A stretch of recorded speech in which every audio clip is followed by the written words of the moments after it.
I think it would be really cool to make the Matrix so that people can live in it. Well, not the Matrix, not to exploit, but simply as entertainment for people who don't have jobs anymore to go and explore different realities. Well, I would be in favor of the full matrix because then you don't have to worry about the diet, right? And that solves half of my issues. So I would prefer the real matrix. I think so. What you're describing is certainly what I think is going to happen in I don't know how soon. So the creation of that sort of metaverse, third space. So we have a lot of third spaces these days in games, in other types of virtual worlds. Um, they're not universally accessible.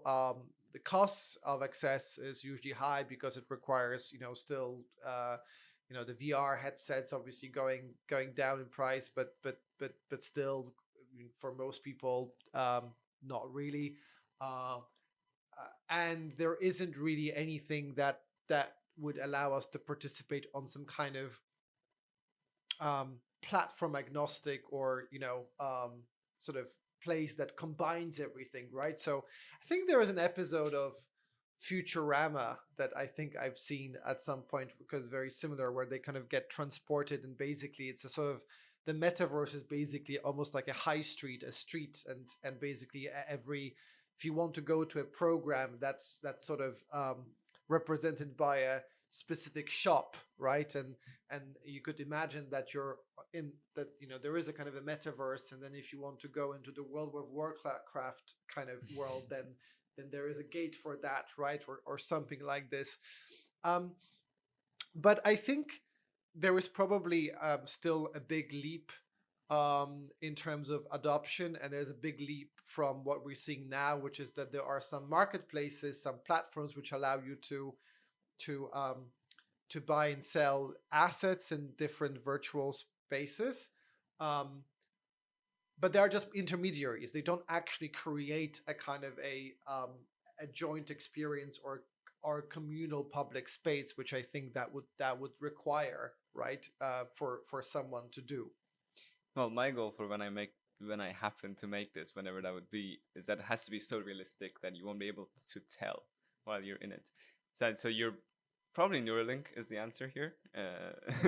Although as scary as that may be, but you would basically have your body connected to a virtual brain that gives you the most intensive exercise that your body can handle, gives you the best food, and then you have your brain connected to this virtual body, which is just exploring different universes. Well, I really like this. This now we got to the stage where the adoption is still very very low. So these sort of holograms, right? So virtual hologram. Well, I mean, the whole holograms are technically virtual, but the point is that you basically create a lifelike avatar of yourself in a virtual reality, right? Based on some kind of a scan from a camera of your phone or something else, and that therefore as a future of something better than Zoom, because instead of zooming, you're basically in that you're both joining in some kind of space where you can interact with each other, and you can do body language and so on. So I think that is probably one of the many steps that we have to make for this to happen. There's going to be lots of research um, have to happen to see how people interact with this, how people, is the way that people read and respond to, for instance, physical, behavioral um, data. Is it different in the virtual world than it is when you're actually there?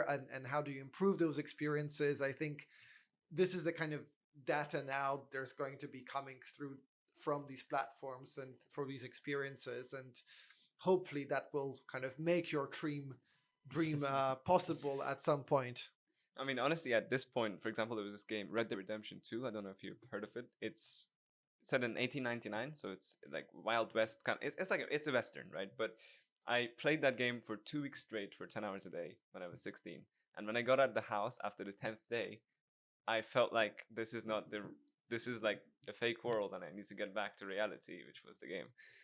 That was an actual feeling I had as a Well, I think that this is exactly how I will feel once I leave Spain and get to and go back to the UK and to lockdown. yeah, Uh, s- quarantine wouldn't be very kind. I will be wondering which world is real.